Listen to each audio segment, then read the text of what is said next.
እናቶቼ በሁለት ጥይት ተመታ በገጀራ ቆስላ ድጋሚ አታቃስቺ ዝም በይ የምትባል የ8 ዓመት ህፃን አታሰምማችሁ? ድምጽሽ እንዳይሰማ መጥቶ ይገድሉሻል የምትባል ህፃን ገና በጨቅላነቱ እግሩን ያጣው ህፃን አያሳስባችሁ? ወላጆቻቸው የት እንደሄዱ ግራ የገባቸው እናቶች ልጆቻቸውን በጀርባቸው አዝለው በጥይት ሲረሸኑ አያሳዝኗችሁ? የነሱ ህመም ካላሳመመን፣ የነሱ መቁሰል እኛን ካላደማን፣ የነሱ መርከም ካላዳከመን እውነትም የዚህ ቤተክርስቲያን አካል አይደለንም፣ ጎለናል ማለት። ወንድሞቼ እናቶቼ በአርሲ የተገደሉ ክርስቲያኖች ህመም የሚያመን አንድ አካል ስለሆነን ነው። አንድ አካል ሌላ ምንም ትርጉም የለውም። ጌታ ሆይ የተሰዉት ስለኔ ኃጢአት ነው፣ ስለኔ በደል በኔ በደል ምክንያት ነው ይቅር በለኝ ማለት ካልቻልን፣ ራሳችንን በንስሐ በእግዚአብሔር ፊት በካህኑ ፊት ማዋረድ ካልቻልን አሁንም የክርስትና ትርጉሙ አልገባንም ማለት ነው። የነሱ ቁስል አያሳምመንም? ታይደኛል አያመንም? ያስገደላቸው ታርጌት ያደረጋቸው ብቸኛው ምክንያት የክርስቶስ አካላት መሆናቸው። አባቶቼ እናቶቼ ከስጋው ደሙ በራቃችሁ ቁጥር፣ ከንስሐ በራቃችሁ ቁጥር፣ ከሥርዓተ ቅዳሴ በራቃችሁ ቁጥር ከዚህ ቅዱስ ህብረት ነው ራሳችሁን እያራቃችሁ ያላችሁት በገዛ ፈቃዳችሁ። ሃይማኖታዊ ግዴታችንን እንኳን በአደባባይ ለመፈጸም እኮ እንሳቀቃለን። የሌላ ቤተ እምነት ጓደኞቻችን አብረውን ቁጭ ብለው አማት በንጸልየን መብላት ይከብደናል። እነሱ እንደዚህ ሲሳቀቁ አታያቸውም፣ እኛ ግን እንፈራለን። ስንጨነቅ መሄጃ ስናጣ ማምለጫ ስናጣ እንደው ለመጸለይ ለመቆም አቅም ስናጣ ሮጠን መተን እዚች አጥር ስር ስንቀመጥ የሚሰማንን ሰላም እናውቃለን። ባንጸልይ ዝም ብለን ቁጭ ስንል ተጽናንተን እንባችን ታብሶ ነው የምንሄድ። ሰበብ አያስፈልገንም ቤተክርስቲያን ለመምጣት። ፖስተር መለጠፍ የለበትም፣ አዋጅ መነገር የለበትም። የአባታችን ቤት ነው የእናታችን ቤት ነው። ስለሚናፍቀን ብቻ መምጣት አለብን። አንዳንዱ ያወቀ መስሎት የተሻለ ነገር ያደረገ መስሎት እኔ ቤቴ ጸልያለሁ፣ እኔ ቤቴ መጽሐፍ ቅዱስ አነባለሁ፣ እኔ ቤቴ ቃል እግዚአብሔር እማራለሁ፣ ቤተክርስቲያን መምጣት አያስፈልገኝም ይላል። ይህ ስህተት ነው። ክርስቲያን ስህተት ነው። የትም ቦታ ላይ ሆነን የምንጸልየውን ጸሎት እግዚአብሔር ይሰማል። እዚህ ቦታ ላይ ሆነን የምንጸልየውን ጸሎት ግን የበለጠ ይሰማል። ቤታችን ንስሐ መግባት አንችልም፣ ቤታችን መጠመቅ አንችልም፣ ቤታችን መቁረብ አንችልም፣ ቤታችን ሚስጥረ ቀንዲል ቅባ ቅዱስ መፈጸም አንችልም። ሰባቱ ሚስጥራት ቤተክርስቲያን የሚፈጸሙት በቤተክርስቲያን ቅጥረ ግቢ ውስጥ ብቻ ነው። ከየትኛውም የግል ጸሎት በህብረት የሚደረግ ጸሎት ይበልጣል። እኔና እናንተ እኮ ንጽህና ቢኖርን ቅድስና ቢኖርን እግዚአብሔር አምላክ ስለኛ ቅድስና ብሎ እቺ ነገር ይምራታል። ታውቃላችሁ አይደል? በስመ አብ ወወልድ ወመንፈስ ቅዱስ አሃዱ አምላክ። ክቡራን አባቶቼ ካህናተ እግዚአብሔር፣ ሊቃውንተ ቤተክርስቲያን፣ መምህራን፣ መዘምራን፣ ወንድሞች እህቶች፣ ሁላችሁንም በልዑል እግዚአብሔር ፍጹም ሰላም ሰላም እላችኋለሁ። እንደምን አመሻችሁ? እንደምን እስከ ሰዓት ደረሳችሁ? አሜን። መመስገን የባህሪ ገንዘቡ የሆነ ልዑል እግዚአብሔር አምላካችን ስሙ ከምድር እስከ አርያም በቅዱሳኑና በእኛ በደካሞቹ አንደበት የተመሰገነ የተከበረ ከፍ ከፍ ያለ ይሆንልን። እግዚአብሔር አምላካችን ቢወድና ቢፈቅድ ለሚቀጥሉት ጥቂት ደቂቃዎች ሳናበዛ ያው ስለመሸ አጠር አድርገን እግዚአብሔርን ቃል እንነጋገራለን። በመካከላችን ተገኝቶ የሚረባንን የሚጠቅመንን ፍሬ የምናፈራበትን ቃሉን እንዲመግበን እንዲያስተምረን ቅዱስ ፈቃዱ ይሆንልን።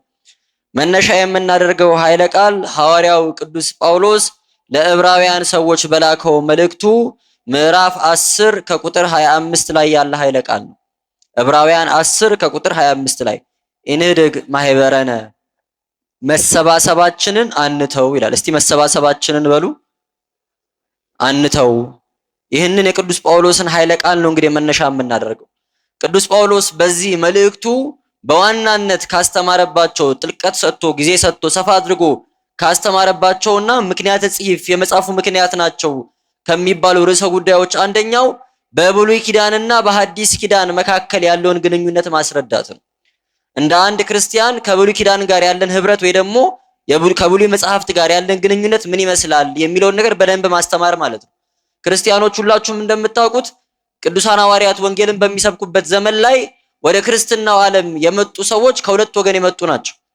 የመጀመሪያዎቹ የአብርሃም የይስሐቅ ያዕቆብ ልጆች የሆኑ አስቀድሞ ሕግ የተሰጣቸው ነቢያት የተላኩላቸው ዘመን የተቆጠረላቸው የጌታችንን የመድኃኒታችንን የኢየሱስ ክርስቶስን የመሲሁን መምጣት በተስፋ ይጠባበቁ የነበሩ ከዛ ጌታችን ሲመጣ መሲሁ መጥቷል ተብሎ የተሰበከላቸውን ወንጌል ተቀብለው ክርስቲያኖች የሆኑ ሰዎች ናቸው።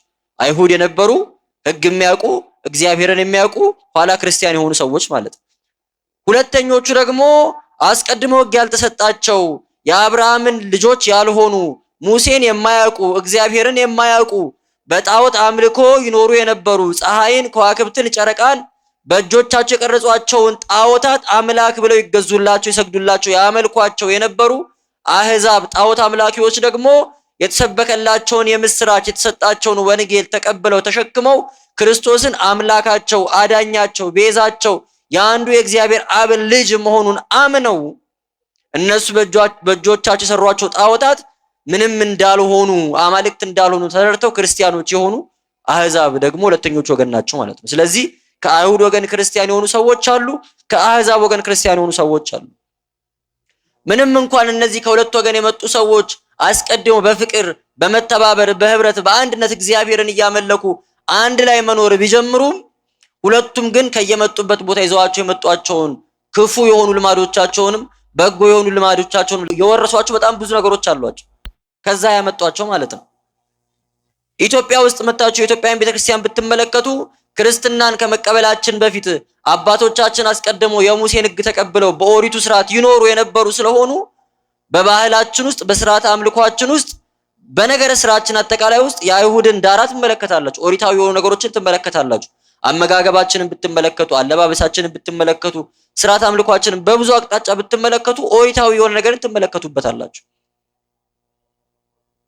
ሌሎቹ ጋር ስትሄዱ ደግሞ ከአህዛብ ቀጥታ የመጡ ሰዎች አህዛባዊ የሆኑ ነገሮቻቸውን ትመለከቱባቸዋላችሁ ማለት ነው። ከአይሁድ ወደ ክርስትና የመጡት ሰዎችና ከአህዛብ ወደ ክርስትና የመጡ ሰዎች መስማማት አቃታቸው።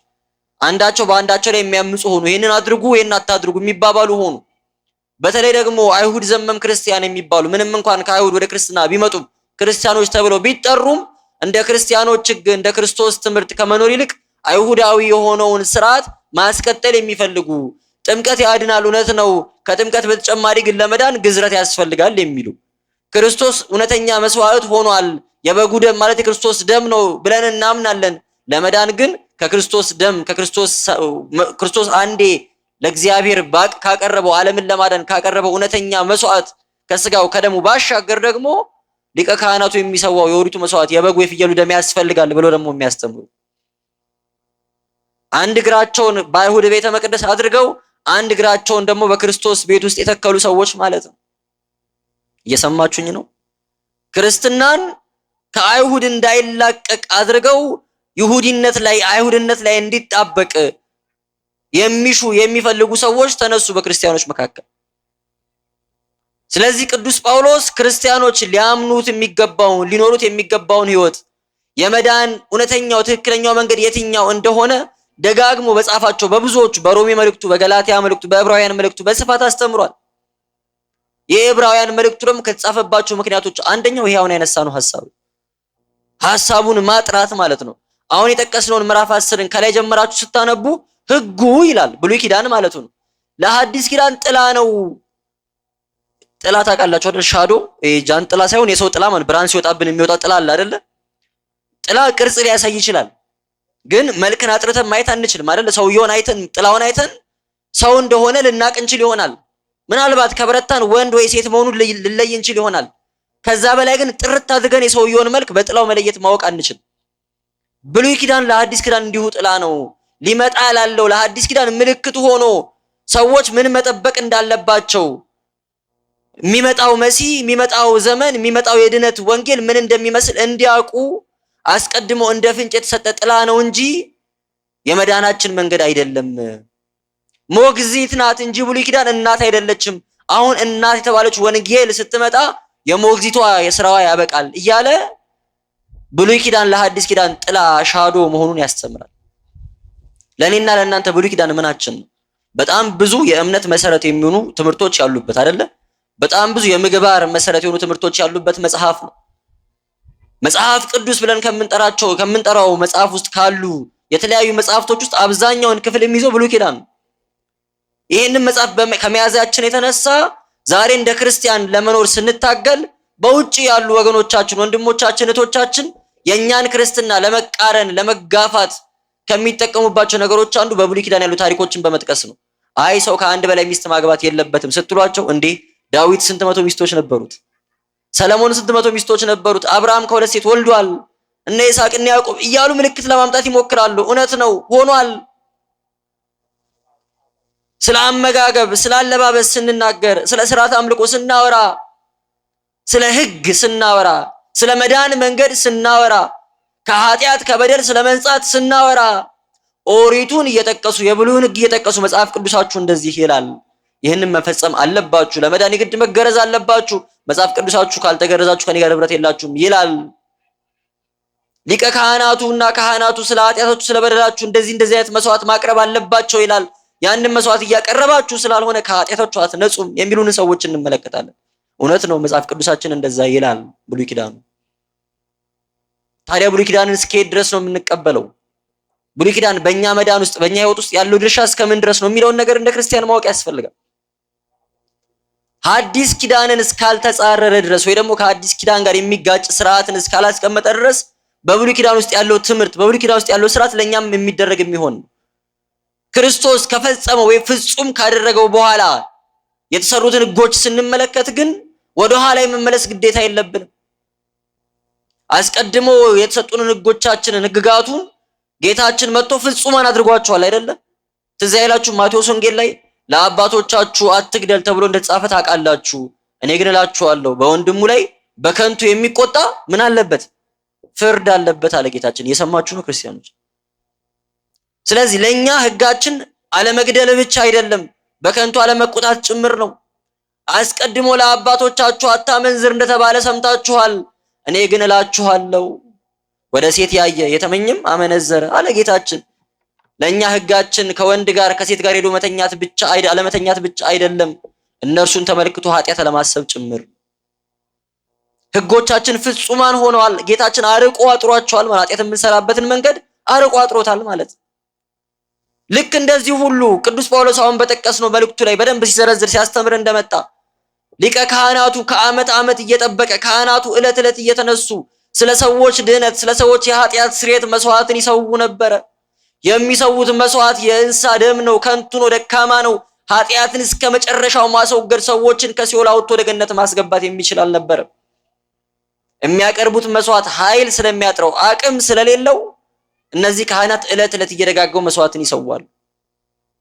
ክርስቶስ ሲመጣ ግን አማናዊ እውነተኛ የሆነውን ብርቱን ዓለምን ሁሉ የሚያድነውን የሚቤዠውን መስዋዕት አንድ ጊዜ ለዘላለም በመስቀል ላይ መስዋዕት ሆኖ ሲያቀርብ ራሱ መስዋዕት አቅራቢ ራሱ መስዋዕት ተቀባይ ሆኖ ማለት ነው። ከዛ በኋላ ደግመን የምንሰዋው መስዋዕት የለንም። አያስቀድሞ ለሙሴ መስዋዕት አቅርቦ የሚል ሕግ ተሰጥቷል ብለን የፍየልና የበግ ደም ወደ ማፍሰስ አንመለስም። ክርስቲያኖች አንመለስም። አይሁድ እንደኖሩት ኖረዋል። እኛ ክርስቲያኖች ደግሞ ከአይሁድ የተሻለ እንድንኖር ተጠርተናል። ከአይሁድ የተሻለ ተምረናል። ከአይሁድ የተሻለ አውቀናል። ለነ ሙሴ ከተሰጠው ሕግ የተሻለ ሕግ ተሰጥቶናል። ክርስትናችንን እስካበረታ ክርስትናችንን እስከደገፈ ክርስቶስን መስለን ለመኖር የምናደርገውን ጉዞ እስካበረታ በጎ አስተዋጽኦ እስከሰጠው ድረስ በኦሪት የተሰጡን ሕጋትና ስርዓቶች እንጠብቃለን። ከክርስትና መንገድ የሚያስወጣ ሲሆን ግን እንተዋዋለን ማለት ነው። ሐሳቤ ግልጽ ነው አይደለም? ስለዚህ ቅዱስ ጳውሎስ ይሄንን ግልጽ ለማድረግ ደጋግሞ በዚህ በዕብራውያን መልእክቱ ላይ ሲያስተምር መጥቷል። ይሄን ትምህርት ካስተማረ በኋላ ወይ ደግሞ ክርስቲያኖች ይሄ ትምህርት ከተሰጣቸው በኋላ ሁላችንም እንደምናውቀው የመጀመሪያው ቅዱሳን ሐዋርያት ሲኖዶስ የተደረገበት ዋነኛው ምክንያት ከዚህ ከአይሁድ ስርዓት ጋር በተገናኘ ነው። መገረዝ ግዴታ ነው ወይስ ግዴታ አይደለም የሚለው ክርክር በአይሁድና በአሕዛብ መካከል ሲመጣ ቅዱሳን ሐዋርያት አባቶቻችን 12ቱ ተሰባስበው የመጀመሪያውን ሲኖዶስ እኛና መንፈስ ቅዱስ ወስነናል ብለው መገረዝም አለመገረዝም አይጠቅምም አይጎዳም፣ የተገረዘው ይገረዝ ችግር የለውም፣ ያልተገረዘው የማይገረዝ ቁም ነገሩ የእግዚአብሔር ልጅ ለመሆን ግዝረት ሳይሆን ምንድነው ጥምቀት ነው ብለው ያስተማሩበትን የሐዋርያት ሥራ ላይ ጽፎ እናገኛለን። ይህንን ትምህርት ቅዱሳን ሐዋርያት ካስተማሩ በኋላ ያልተዋጠላቸው መቀበል ያልፈለጉ የአይሁድ ወገኖች ነበሩ። እነዚህ መቀበል ያልፈለጉ የአይሁድ ወገኖች ቀስ እያሉ እየገፉ ክርስቲያኖችን ከቤተ መቅደሳቸው አስወጧቸው። ከዚያም በላይ ከክርስቲያኖች ጋር ህብረት ማድረግን እየተዉ ለየብቻቸው መሰባሰብ፣ ከቤተ ክርስቲያን ህብረት ውጭ የራሳቸውን ህብረት መመስረት ጀመሩ ማለት ነው። ቅዱስ ጳውሎስ ይህንን ለመገሰጽ ነው በአንዳንዶች ዘንድ ልማድ እንደሆነው መሰባሰባችን ምን አንበል መልሱልኛ አንተው አይደለ? መሰባሰባችንን አንተው፣ ይልቁንም እንመካከር እንጂ የጊዜውን መክፋት እየተመለከተ ይህንን ይበልጡኑ እናድርግ፣ መመካከሩን መሰባሰቡን ይበልጡኑ እናድርግ ብሎ ሲያስተምር እናገኘዋለን ማለት ነው። ከፍ ብሎ ቁጥር 24 ላይ ምን ይላል? ለፍቅርና ለመልካም ስራ እንድንበረታታ እርስ በርሳችን እንተያይ አለ። ለፍቅር ለመልካም ስራ እንድንበረታታ እርስ በርሳችን እንተያይ እንጂ በአንዳንዶች ዘንድ ልማድ እንደሆነው መሰባሰባችንን አንተው። መሰባሰባችንን አንተው ማለት ምን ማለት ነው? መምህራኖቻችን አባቶቻችን ሊቃውንቱ ሶስት ዋና ዋና ትርጉሞችን አስቀምጠውልናል። መሰባሰብ ማለት ምን ማለት ነው የሚለው የመጀመሪያው መሰባሰብ ማለት ዛሬ እኔና እናንተ እንዳደረግነው በእግዚአብሔር አውደ ምሕረት በእግዚአብሔር ደጅ ተሰባስቦ አብሮ እግዚአብሔርን በጸሎት አመስግኖ በሥርዓተ አምልኮ ተሳትፎ በዝማሬ ከፍ ከፍ አድርጎ ቃል እግዚአብሔር ተምሮ መሄድ ነው መሰባሰብ ማለት። በአካል መሰብሰብ መገናኘት ማለት ነው። ይህንን አትተው ማለት ነው ቅዱስ ጳውሎስ መሰባሰባችን አንተው ሲል እያስተማረን ያለው። አንዳንዱ ያወቀ መስሎት የተሻለ ነገር ያደረገ መስሎት እኔ ቤቴ ጸልያለሁ፣ እኔ ቤቴ መጽሐፍ ቅዱስ አነባለሁ፣ እኔ ቤቴ ቃል እግዚአብሔር እማራለሁ፣ ቤተክርስቲያን መምጣት አያስፈልገኝም ይላል። ይህ ስህተት ነው። ክርስቲያኑ ስህተት ነው። ቅድም እንዳልኳችሁ በጉልበት ገፍተው እስኪያስወጧቸው ድረስ ቅዱሳን ሐዋርያት ይሰባሰቡ የነበረው በአይሁድ ቤተ መቅደስ ነው። አይገርማችሁ?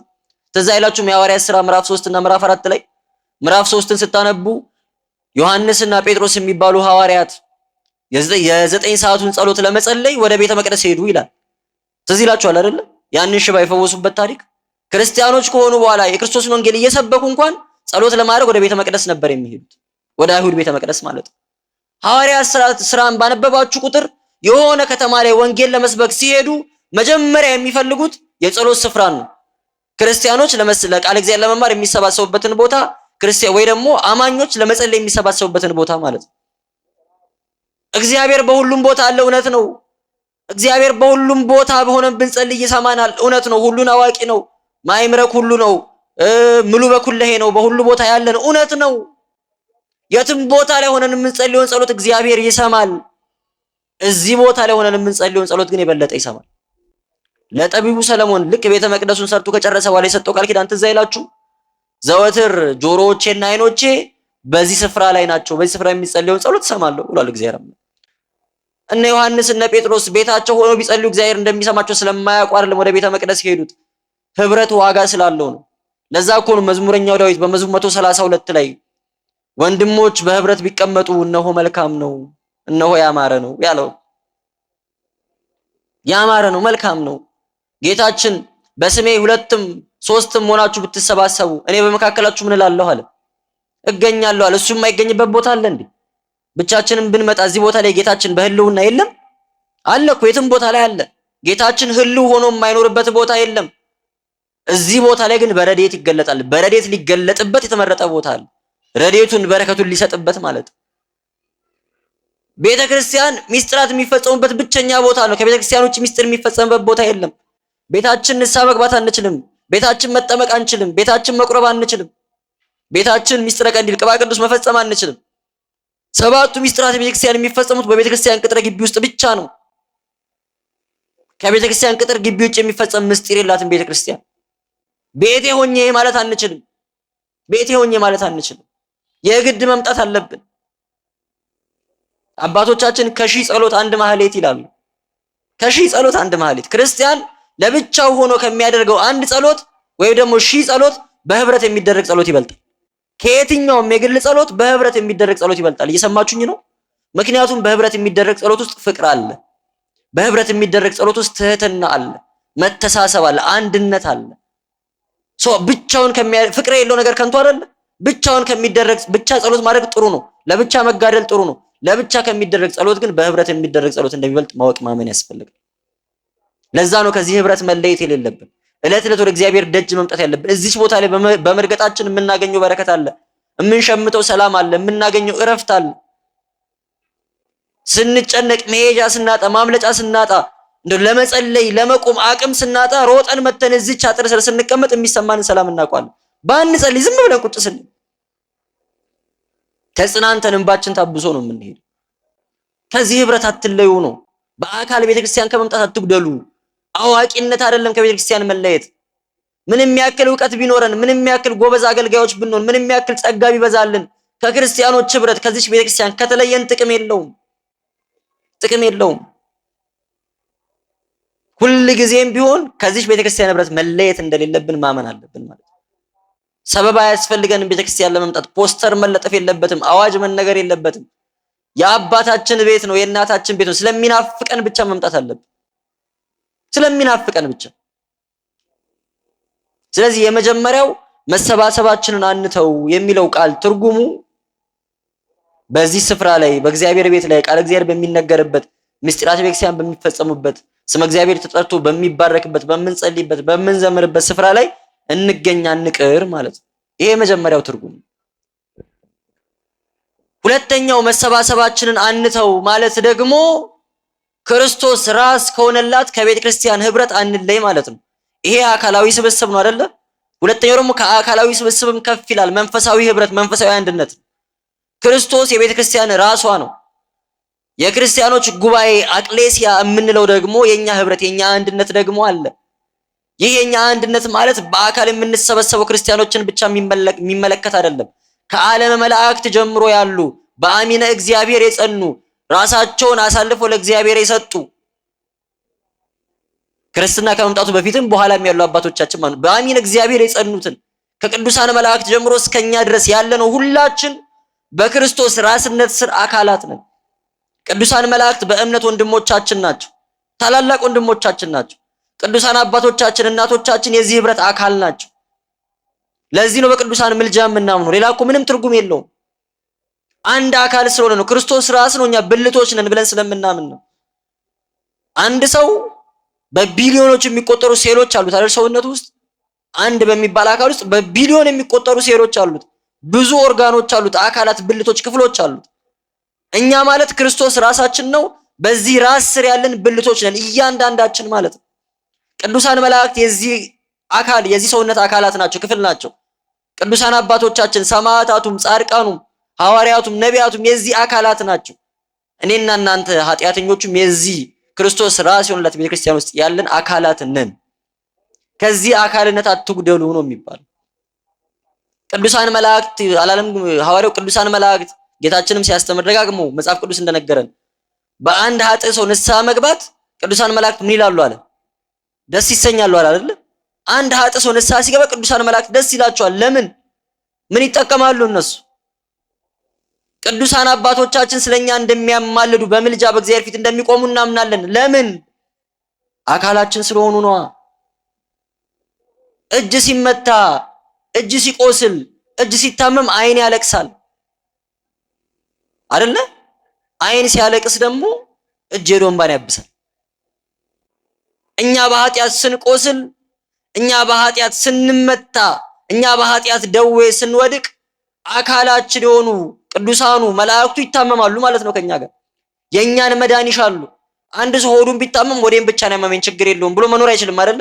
ሆዱ ሲታመም ይወድቃል፣ ይተኛል እኮ መላ ሰውነቱ አብሮ ይታመማል። የሆነ የሰውነት ክፍላችን ሲታመም፣ ሲቆስል፣ ሲደክም መላ ሰውነታችን አብሮ ይቆስላል፣ አብሮ ይደክማል። ሲበረታ ደግሞ እኩል አብሮ ይበረታል። በኃጢአት መቁሰላችን ስለሚያሳዝናቸው መዳናችን ደግሞ ደስ ስለሚያሰኛቸው ነው። ቅዱሳን አንድ አካል ስለሆንን ማለት ነው። ወንድሞቼ እናቶቼ በአርሲ የተገደሉ ክርስቲያኖች ህመም የሚያመን አንድ አካል ስለሆንን ነው። አንድ አካል ሌላ ምንም ትርጉም የለውም። እነዛ ሰዎች የተገደሉት በመልካቸው አይደለም፣ በማንነታቸው አይደለም፣ የክርስቶስ አካላት ስለሆኑ ብቻ ነው። ዘራቸው ታይቶ መልካቸው፣ ቁመታቸው ምናምን ሀብት ታይቶ አይደለም። ክርስቶስ ራስ የሆነላት የቤተክርስቲያን አካል ስለሆኑ ብቻ ነው። ምን ማለት መሰላችሁ? እኔና እናንተም እዛ ቦታ ላይ ብንኖር ኖሮ ከመገደል አንተርፍም ነበር። ያስገደላቸው ታርጌት ያደረጋቸው ብቸኛው ምክንያት የክርስቶስ አካላት መሆናቸው። የነሱ ቁስል አያሳምመንም? ታይደኛል አያመንም? እናቶቼ በሁለት ጥይት ተመታ በገጀራ ቆስላ ድጋሚ አታቃስቺ ዝም በይ የምትባል የ8 ዓመት ህፃን አታሳምማችሁ? ድምጽሽ እንዳይሰማ መጥቶ ይገድሉሻል የምትባል ህፃን፣ ገና በጨቅላነቱ እግሩን ያጣው ህፃን አያሳስባችሁ? ወላጆቻቸው የት እንደሄዱ ግራ የገባቸው እናቶች ልጆቻቸውን በጀርባቸው አዝለው በጥይት ሲረሸኑ አያሳዝኗችሁ? ሌላ ለምንም እኮ አይደለም። የዚች ቤተክርስቲያን አካል ስለሆኑ ነው። የነሱ ህመም ካላሳመመን፣ የነሱ መቁሰል እኛን ካላደማን፣ የነሱ መድከም ካላዳከመን እውነትም የዚች ቤተክርስቲያን አካል አይደለንም፣ ጎለናል ማለት ነው። የሆነ ዲስኮኔክትድ የሆነ ነገር አለን ማለት ነው። የነሱ መቁሰል የሚያሳዝናችሁ በኢጎ ከሆነ እንዴት የኔ ሃይማኖት ይነካል በሚል ስሜት ብቻ ከሆነ ተሳስታችኋል። የመሸነፍ ስሜት ተሰምቷችሁ ከሆነ ተሳስታችኋል። አካላችሁ እንደቆሰለ ሆኖ ካላመማችሁ ስተት አለ ማለት ነው። አንድ አካል አልሆንም ገና ይጎለናል ማለት ነው። ከዚህ አንድነት ከዚህ ህብረት አትጉደሉን ያለው ቅዱስ ጳውሎስ። የዚህ ህብረት አካል ደግሞ መሆን የሚቻለው በሚስጥራተ ቤተክርስቲያን በኩል ነው። እዚህ ቦታ ላይ መተን ጸልየን ንስሐ ገብተን ስጋው ደሙን ስንቀበል ከቅዱስ ጳውሎስ ጋር አንድ አካል እየሆንን ነው። ከአቡነ ተክለ ሃይማኖት ጋር አንድ አካል እየሆንን ነው። ከቅድስት አርሴማ ጋር፣ ከቅዱስ ገብርኤል፣ ከቅዱስ ሚካኤል ጋር አንድ አካል እየሆንን ነው። ከዚህ ሚስጥራት ራሳችንን ስናርቅ ከዚህ ህብረት ነው ደግሞ ራሳችንን እያራቅን ያለን። በቅዳሴያችን ጊዜ በስርዓት አምልኳችን ጊዜ እነዚህ ቅዱሳን እንደሚገለጡ አብረውን እንደሚቆሙ የምናምነው ለዛ ነው። ፊት ለፊት የምናናገራቸው ጸልዩልን፣ ለምኑልን የምንላቸው ለዛ ነው። በሶስተኛ ወገን መልእክት እንደሚልክ ሰው ሳይሆን አጠገባችን እንደቆሙ አድርገን የምናናገራቸው አካላችን ብልቶቻችን ስለሆኑ እነሱም ዘወትር ስለኛ መዳን በእግዚአብሔር ፊት የሚማልዱት አካላቶቻችን ስለሆኑ ነው። ቅዱስ ሚካኤል በትንቢተ ዘካርያስ ላይ ተጽፎ እንደምናገኘው ቁጥር 12 ምዕራፍ 1 ቁጥር 12 ላይ እስራኤል በኃጢአታቸው በደላቸው ምክንያት 70 ዓመት ሙሉ በባርነት በባቢሎን ተገዝተው ከኖሩ በኋላ የእስራኤል ጠባቂ የሆነ ቅዱስ ሚካኤል ወደ እግዚአብሔር ቀርቦ ጌታ ሆይ 70 ዓመት ሙሉ የተቆጣቸውን እነዚህን የማትምራቸው እስከ መቼ ነው? ማርልኝ ብሎ ሲለምኖ እናገኛለን። እንኳን ቅዱሳኑ እንኳን ጻድቃኑ ኃጢአተኞቹ እንኳን በምድር ስላለ ስጋቸው ስለ ዘመዳቸው ሲጸልዩ መጽሐፍ ቅዱስ ላይ ተጽፎ እናገኛለን። የሉቃስ ወንጌል ምዕራፍ 16ን ገብታችሁ አንብቡ ከቁጥር 19 ጀምሮ። የዛ የአልዓዛርና የባለጸጋው ታሪክ ማለት ነው። የደሃውና የባለጸጋው ታሪክ። ባለጸጋው ሞቶ ወደ ሲኦል ከተጣለ በኋላ ቀና ብሎ ሲመለከት ያ ደጁ ላይ ወድቆ ይኖር የነበረ አልዓዛር የሚባል ነዳይ በአብርሃም እቅፍ በሰላም ተቀምጦ ተመለከተው። አብርሃም እቅፍ ማለት የአብርሃም ቃል ኪዳን ማለት ነው። ገነት ባልተከፈተችበት በዚያ በጨለማው በብሉይ ኪዳን ዘመን ሲኦል ውስጥ እንኳን ሆነው ለእግዚአብሔር የታመኑ ሰዎች ጥበቃ ይደረግላቸው ነበር በቃል ኪዳናቸው ማለት ነው። እዚህ ጋር ኃጥአኑ ሲሰቃዩ እነዛ ግን ሲኦል ውስጥ እንኳን በሰላም ይቀመጡ ነበር። አብርሃም አባቶ ይማረኝ ተጠምቻለሁ፣ ጉሮሮ ይደርቋል፣ አልዓዛር ነዳይ በጣቱ ውሃ ነክሮ ምላሴን ከንፈሬን እንዲያርስልኝ እባክህ ላክልኛል። አብርሃም አይሆንም፣ በእኛና በእናንተ መካከል ታላቅ ገደል አለ፣ እናንተም ወደኛ መምጣት አትችሉም፣ እኛም ወደ እናንተ መምጣት አንችልም ብሎ መለሰለት። ለራሱ ለምኖ እንደማይሆን ሲገባው ይህ ሰው እሺ ብሎ አልተቀመጠም። ኃጢአተኛ ነው፣ ልብ በሉ፣ በሲኦል እየተሰቃየ ነው። ምን እንዳለ ታውቃላችሁ? አባቴ ሆይ ገና በህይወት ያሉ ያልሞቱ 5 ወንድሞች አሉኝ። እኔ የገባውበት እዚህ መከራ ውስጥ እንዳይገቡ፣ እኔ በምሰቃየው እዚህ ስቃይ እንዳይሰቃዩ እባክን አልዓዛርን ላክላቸው፣ ሄዶ ያስተምራቸዋል። ይሄ ሰውዬ ስለ ወንድሞቹ ምን እያደረገ ነው? እየጸለየ ነው አይደለ? እያማለደ ነው። አብርሃም አይሆንም አለው። ለነሱማ ሙሴና ነቢያት አሏቸው አለ። እሺ ብሎ አልተቀመጠም። አይገርማችሁም? ግድ የለህም አብርሃም ሆይ መምህራኑ ነቢያቱ እነ ሙሴ የሚያስተምሩትን ነገር አይሰሙም። ከሙታን መካከል አንድ ሰው ተነስቶ ቢያስተምራቸው ግን ይሰማሉ አለ። ምን ያክል እንደሚወተውት ተመለከታችሁ? ስለ ወንድሞቹ መዳን እኔ የገባሁበት ሲኦል እንዳይገቡ ብሎ ማለት ነው። ቅዱሳን እኛ የገባንበት ረፍት ውስጥ፣ እኛ የገባንበት ሰላም ውስጥ፣ እኛ የገባንበት ተድላ ውስጥ እነዚህ አካላቶቻችን፣ ብልቶቻችን፣ ዘመዶቻችን የሆኑ ሰዎች ይግቡ ብለው ስለኛ ቢጸልዩ ያስገርመናል እንዴ? አያስገርመንም። ከዚህ ቤተክርስቲያን ህብረት እስካልጎደልን ድረስ ማለት ነው። አባቶቼ እናቶቼ ከስጋው ደሙ በራቃችሁ ቁጥር፣ ከንስሐ በራቃችሁ ቁጥር፣ ከስርዓተ ቅዳሴ በራቃችሁ ቁጥር ከዚህ ቅዱስ ህብረት ነው ራሳችሁን እያራቃችሁ ያላችሁት በገዛ ፈቃዳችሁ በገዛ ፈቃዳችሁ። ከመብርሃን ጋር ዘመድ መሆን የማይፈልግ ማን አለ? ከአቡነ ገብረ መንፈስ ቅዱስ ጋር አንድ አካል መሆን የማይፈልግ ማን አለ? ከነ ቅዱስ ጴጥሮስ ጋር፣ ከነ ቅዱስ አትናቴዎስ ጋር፣ ከነ ቅዱስ ዮሐንስ አፈወርቅ ጋር ቤተሰብ መሆን የማይፈልግ ማን አለ? እንደዛ መሆንን ደግሞ ምንሻ ከሆነ ከዚህ ቤተክርስቲያን ውስጥ ከሚፈጸመው ምስጢር መራቅ የለብን። ከዚህ ህብረት ከዚህ አንድነት ራሳችንን ማጉደል የለብን። ሰዓታችንን ለመጠቀም ያክል ሶስተኛው መሰባሰባችንን አንተው ማለት እንተጋገዝ፣ እንረዳዳ ማለት ነው ይላሉ አባቶቻችን። መሰባሰባችንን አንተው ማለት እንተጋገዝ ማለት ነው።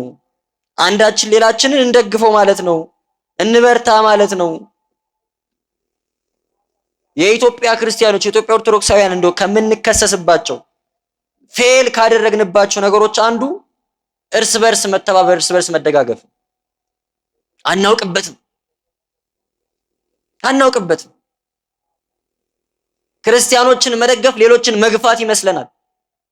ሌሎችን ያገለልን ይመስለናል ክርስቲያኖችን ስናስጠጋ። ተውት መደጋገፉን። ሃይማኖታዊ ግዴታችንን እንኳን በአደባባይ ለመፈጸም እኮ እንሳቀቃለን። የሌላ ቤተ እምነት ጓደኞቻችን አብረውን ቁጭ ብለው አማትበን ጸልየን መብላት ይከብደናል። በልተን ስብሐት ማለት እነሱን ያስቀየምን እኮ ነው የሚመስለን። እነሱ እንደዚህ ሲሳቀቁ አታያቸውም፣ እኛ ግን እንፈራለን። ከየት እንዳመጣነው የማላውቀው ክፉ ጠባይ። የመደጋገፍ ግዴታ አለብን።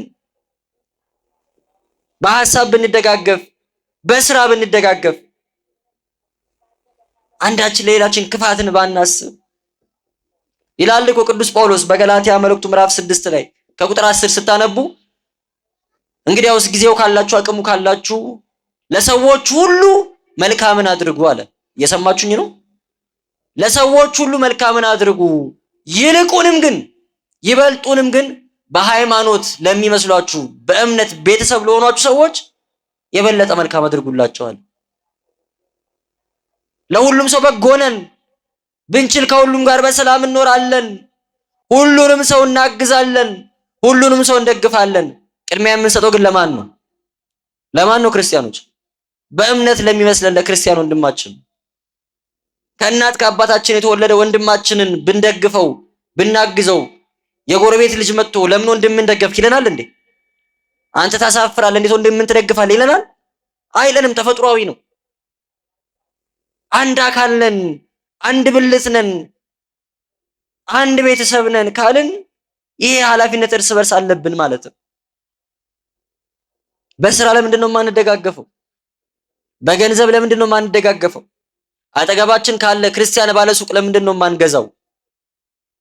ከሁሉም በላይ ግን ለመዳን የግድ መደጋገፍ አለብን። ወደ ህይወት ለመምጣት ወደ እግዚአብሔር መንግስት ለመግባት ዛሬ በዚህ ስፍራ በአካል እንደተሰባሰብን ተስፋ በምናደርጋት በሰማያዊቷ ኢየሩሳሌም ነፃ በምታወጣዋ በእግዚአብሔር ፊት በበጉ ፊት ለመሰብሰብ ከቁጥር እንዳያጎድለን። ጥሎ ማለፍ የለማ ክርስትና ውስጥ ጥሎ ማለፍ የለም። ወደ እግዚአብሔር ስላቀረብናቸው ወደ እግዚአብሔር ስላመጣናቸው ነፍሳት እኮ ከእግዚአብሔር የምንቀበለው ዋጋ አለ።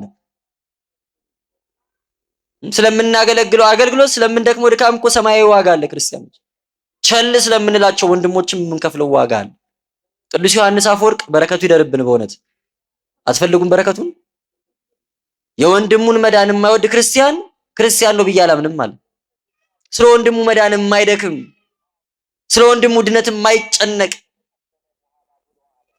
ወዳጆች፣ እኛ እኮ የወደቀ ስተት የሰራ ከመንገድ ወጣ ያለ ክርስቲያን ካገኘን ስለሱ ከመጸለይ እሱን መክሮ ዘክሮ ከማምጣት ዱላ ማንሳት ይቀናናል። ማስወገድ፣ ከመንገድ ማስወጣት፣ ስም ማጥፋት፣ መደብደብ፣ መርገጥ ነው የሚቀናል። ይሄ ክርስቲያናዊ መንገድ አይደለም። በተቻለን አቅም ሁሉ ቅኖች ሆነን ስለ ሰዎች በጎ ነገርን ብቻ እያሰብን ክፉ እንኳን ቢያደርጉ ክፋታቸውን ሰው መልካምነታቸውን እየተመለከትን ወደ ህይወት እንዲመጡ ወደ መዳን እንዲቀርቡ መታገል መድከም አለብን እንጂ ለጥፋት ለሞት ተላልፈው እንዲሰጡ መተው የለብን። እግዚአብሔር አምላክ እንደዚህ አይነት ልቦናን ይስጠን። በእውነት መሰባሰባችን አንተው ሲባል አንድነታችን አንተው ማለት ነው። አንድ ላይ መሆንና አብሮ መሆን ይለያያል። ይለያያል ወይስ አይለያይም? አብሮ መቀመጥና አንድ ላይ መቀመጥ ይለያያል ወይስ አይለያይም? ይለያያል። ታክሲ ውስጥ ስትቀመጡ ከታክሲ ውስጥ ካሉት ሰዎች ጋር አንድ ላይ የተቀመጣችሁት አብራችሁን የተቀመጣችሁት? መልሱልኝ እንጂ አብረን የተቀመጥነው ወይስ አንድ ላይ የተቀመጥነው? አብረን የተቀመጥነው አይደለ? እዚህ ስንቀመጥ ግን አብረን መሆን የለበትም፣ አንድ ላይ ነው መሆን ያለበት። አንድ ላይ መሆን ማለት በአንድ ሐሳብ በአንድ ልብ መሆን ማለት ነው። ቅዱሳን ሐዋርያት የሐዋርያት ሥራ ምዕራፍ 2 ላይ እንደምናነቡ ጸጋ መንፈስ ቅዱስ ሲወርድላቸው በጸርዐ ጽዮን በማርቆስ እናት በማርያም ቤት ውስጥ በአንድ ልብ በአንድ ሐሳብ ሆኖ ነበር ይላል። በአንድ ልብ ሆኖ ነበረ። አብሮ ተቀምጦ ነበር አይደለም፣ አንድ ላይ ሆኖ በአንድ ልብ ሆኖ ነበር። ብዙዎቻችን ክርስቲያኖች አብረን አለን፣ አንድ ላይ ግን አይደለም። ልብ በሉ፣ ጌታችን አስቀድሞ ለሐዋርያቱ ስለ መንፈስ ቅዱስ መምጣት ሲነግራቸው ኃይልን እስክትለብሱ ድረስ በኢየሩሳሌም ቆዩ ነበር ያላቸው። በየት ቆዩ? በኢየሩሳሌም ቆዩ ነው ያላቸው። የኢየሩሳሌም ከተማ በመቶ ሺዎች የሚቆጠሩ ሰዎች የሚኖሩባት ከተማ ናት። ጸጋ መንፈስ ቅዱስ በወረደበት ጊዜ ደግሞ ከመቶ ሺዎችም አልፈ በሚሊዮኖች የሚቆጠሩ ሰዎች ነበሩባት። ይሄ በዓለ ሀምሳን የአይሁድን ፋሲካና በዓለ ሀምሳ ለማክበር ከየሀገሩ የመጡ ሰዎች ስለነበሩ ማለት ነው። ጸጋ መንፈስ ቅዱስ እንግዲህ ጌታችን በኢየሩሳሌም ቆዩ አይደል ያለው። ጸጋ መንፈስ ቅዱስ ሲወርድ ግን ኢየሩሳሌም ከተማ ውስጥ ላለ ህዝቡ ሁሉ አልወረደም። የወረደው ለሐዋርያቱ ብቻ ነው። ህዝቡ እኮ በኢየሩሳሌም ነው ያሉት። ምንም እንኳን ከሐዋርያት ጋር በኢየሩሳሌም አብረው ቢኖሩም ከሐዋርያት ጋር ግን በአንድ ልብ አልነበሩም። እግዚአብሔር የሚጎበኘው በአንድ ልብ ያሉትን ነው፣ አብረው ያሉትን ብቻ አይደለም። መሰባሰባችንን አንቶ በአንድ ልብ እንሁን፣ አንድ ሐሳብ ይኑረን፣ እንዋደድ፣ እንደጋገፍ፣ እንተጋገዝ ማለት ነው። እዛ ጋር የወደቁት ወንድሞቻችን አካላቶቻችን ናቸው። ምንም ምን እናደርግላቸው ባንችል፣ እንደው ምንም ለውጥ ማምጣት ባንችል፣ እንደው የምናሰማው ድምጽ ባይኖረን ከንፈራችንን ስለነሱ እየመጠጥ ማልቀስ እንችላለን ወይስ አንችልም? ህመማቸው አሟችሁ ስለነሱ ካልጸለያችሁ ካላለቀሳችሁ አሁንም የቤተክርስቲያን ህብረት ውስጥ የላችሁም ማለት ነው። ጌታችን በማቴዎስ ወንጌል ምዕራፍ 5 ላይ አንቀጸ ብፁዓን የሚባለውን ትምህርት ሲያስተምር የሚያዝኑ ብፁዓን ናቸው መጽናናትን ያገኛሉና አለ። ምን የሚሉ? የሚያዝኑ። ትርጓሜያችን ላይ የሚያዝኑ ማለት ሀብት የወደመብኝ፣ ንብረት አጣው፣ ተቸገርኩ፣ እናት አባት ሞተብኝ ብሎ የሚያዝንን የሚመለከት አይደለም ይላል። የሚያዝኑ ማለት አንደኛ መከራ መስቀሉን አስበው የሚያዝኑ ሰዎች፣ ሁለተኛ የራሳቸውን ኃጢአት የራሳቸውን በደል አስበው የሚያዝኑ ሰዎች፣ የባልንጀሮቻቸውን የወንድሞቻቸውን የቶቻቸውን ኃጢአትና ድካም አስበው የሚያለቅሱ ስለ ወንድሞቻቸው ስለ ቶቻቸው የሚያዝኑ ሰዎች፣ ሶስተኛ ግፍአ ሰማዕታትን አስበው የሚያዝኑ ሰዎች ናቸው። በሰማዕታት ላይ የሚደርሰውን መከራ በሰማዕታት ላይ የሚደርሰውን ግፍ አስበው የሚያዝኑ ሰዎች መጽናናትን ያገኛሉ። መጽናናትን ያገኛሉ። እንዘንላቸው። እንደው የምናደርገው ነገር ባይኖረን እጃችን ላይ አንዳች ባይኖረን በእግዚአብሔር ፊት ቆመን ስለተገፉ ሰዎች እንጸልይ። እግዚአብሔር በቸርነቱ እንዲጎበኛቸው። እነዚህ ሰዎች የተገፉት እኮ በእኔና በእናንተ ኃጢአት ነው። እኔና እናንተ እኮ ንጽህና ቢኖርን ቅድስና ቢኖርን እግዚአብሔር አምላክ ስለኛ ቅድስና ብሎ እቺ ነገር ይምራታል። ታውቃላችሁ አይደል? ሰዶምና ገሞራ እኮ የጠፉት በውስጣቸው 10 ቅዱሳን ስለጠፉ ነው። 10 ቅዱስ ቢኖራቸው ይማሩ ነበር። እስከ ዛሬ ያልጠፋ ነው በየፍርክታው በየዋሻው በየገደሉ ስለወደቁ ስለ ቅዱሳን አባቶቻችንና እናቶቻችን ተጋድሎ ነው። በዚያ አያያዛችን እነሱን የምንተካ አይደለም። በእኛ ኃጢአት እንደወደቁ በእኛ ኃጢአት እንደቆሰሉ ካመንን ህዝብ ክፉ ሲሆን ክፉ መሪ ይነሳል። ህዝብ ክፉ ሲሆን ክፉ አባት ክፉ ካህን ይነሳል። እኛ በጎ ብንሆን በጎ መሪ እንደሚነሳ አምነን ጌታ ሆይ የተሰዉት ስለኔ ኃጢአት ነው፣ ስለኔ በደል በኔ በደል ምክንያት ነው ይቅር በለኝ ማለት ካልቻልን፣ ራሳችንን በንስሐ በእግዚአብሔር ፊት በካህኑ ፊት ማዋረድ ካልቻልን አሁንም የክርስትና ትርጉሙ አልገባንም ማለት ነው። እግዚአብሔር ለሁላችንም ልቦና ይስጠን፣ በቸርነቱ ይመልሰን፣ በእውነት ፊቱን ያብራልን። ኃጢአታችን በደላችን ከዚህም በላይ እንድንቀበል የሚያደርግ ነው። አይገባንም ማለት የምንችልበት ዘመን ላይ አይደለም ያለን። ችግሩ እኛ እዚህ ክፉ ሆነን ስለምንሰራው ኃጢአት ዋጋ የሚከፍሉት ታች ያሉት ንጹሃኑ ክርስቲያኖች ናቸው። እግዚአብሔር አምላክ ቸርነቱን ምሕረቱን አያርቅብን። ስለነበረን ጊዜ ስሙ የተመሰገነ ይሁን። ወስብሐት ለእግዚአብሔር። ይቆየን።